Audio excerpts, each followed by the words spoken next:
നമസ്കാരം. മലയാളി വാർത്തയിലേക്ക് സ്വാഗതം. ഒരൊറ്റ രാത്രി കൊണ്ട് ഒരു മേഖലയിലെ വീട് മുഴുവൻ വെള്ളത്തിനടിയിലാകുന്നു. വീടുകളിലാകമാനം വെള്ളം കയറുന്നു. മതിലുകളൊക്കെ തന്നെ തകർന്നു വീഴുന്നു. വാഹനങ്ങൾ നിറയെ വെള്ളത്തിനടിയിലായി കേടുപാടുകൾ സംഭവിക്കുന്നു. ഒരു കൂറ്റൻ ജലസംഭരണി ഉഗ്ര സ്ഫോടന ശബ്ദത്തോടുകൂടി പൊട്ടിത്തെറിച്ച് ഇരച്ചെത്തിയ വെള്ളത്തിൻ്റെ കണക്ക് കണ്ടുപോലും ജനം ഞെട്ടിയിരിക്കുന്ന ഒരു സാഹചര്യമാണുള്ളത്. മറ്റെങ്ങുമല്ല, കേരളത്തിൽ തന്നെയാണ് ഈ സംഭവം. കൊച്ചി തമ്മനത്താണ് കോർപ്പറേഷന്റെ ഉടമസ്ഥതയിലുള്ള ഈ കൂറ്റൻ ജലസംഭരണിയുടെ ഭിത്തി ഇടിഞ്ഞു വീണ് വലിയ നാശനഷ്ടമുണ്ടായിരിക്കുന്നത്. കുടിവെള്ള സംഭരണിയുടെ പാളി തകർന്ന വീടുകളിലൊക്കെ തന്നെ വെള്ളം കയറിയിരിക്കുന്ന കാഴ്ച. രാത്രി ഉറങ്ങിക്കിടന്നവരുടെ ഒക്കെ തന്നെ വീടുകളിലേക്ക്, അവരുടെ നടുമുറ്റങ്ങളിലേക്ക് വെള്ളം ഇരച്ചെത്തുകയാണ് ചെയ്തത്. മതിലുകളാകെ തകർത്തുകൊണ്ടാണ് ഈ വെള്ളം ഇരമ്പിയെത്തിയത്. വാഹനങ്ങൾക്കാകമാനം നാശനഷ്ടങ്ങൾ നിരവധി റിപ്പോർട്ട് ചെയ്തിരിക്കുന്നു.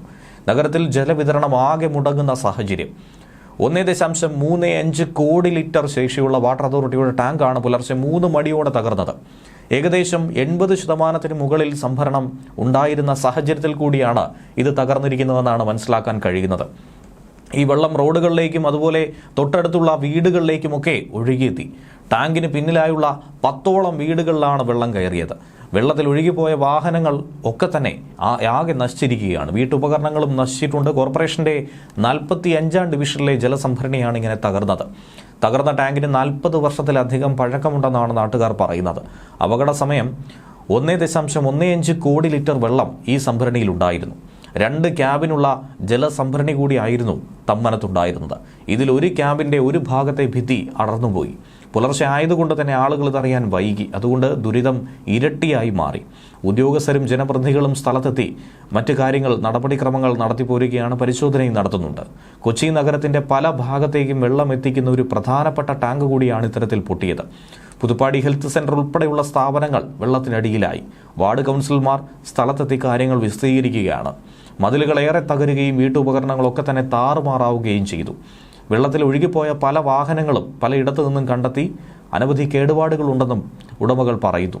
പുത്തൻപാടം ഹെൽത്ത് സെന്റർ ഉൾപ്പെടെയുള്ള മേഖലകളിൽ വെള്ളം കയറിയതായി വാർഡ് കൗൺസിലർ സക്കീർ പറയുകയാണ്.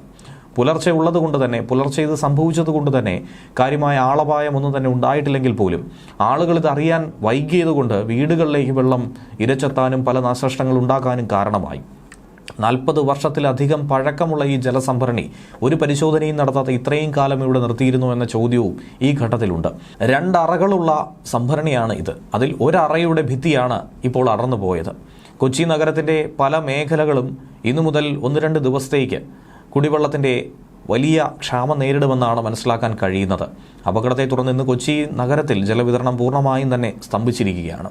ടാങ്ക് നന്നാക്കാനും നാശനഷ്ടങ്ങൾ വിലയിരുത്താനും വേണ്ടിയുള്ള നടപടികളാണ് അധികൃതർ സ്വീകരിച്ചു വരുന്നത്.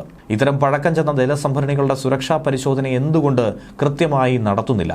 അതിന്റെ ആവശ്യകതയെക്കുറിച്ചുള്ള ചോദ്യങ്ങളും ഈ സംഭവത്തോടെ, പ്രത്യേകിച്ചും തദ്ദേശ തിരഞ്ഞെടുപ്പ് അടുത്തിരിക്കുന്ന ഈ സമയത്ത് ഉയരുകയാണ്. ഭാവിയിൽ ഇത്തരം അപകടങ്ങൾ ഒഴിവാക്കാൻ വേണ്ടിയുള്ള ആവശ്യമായ മുൻകരുതൽ നടപടികൾ സ്വീകരിക്കണമെന്ന് തന്നെയാണ് അധികൃതർ പറയുന്നത്. സംഭവത്തെക്കുറിച്ച് കൂടുതൽ അന്വേഷണം നടത്തുകയാണ്. ന്യൂസ് ഡെസ്ക് മലയാളി വാർത്ത.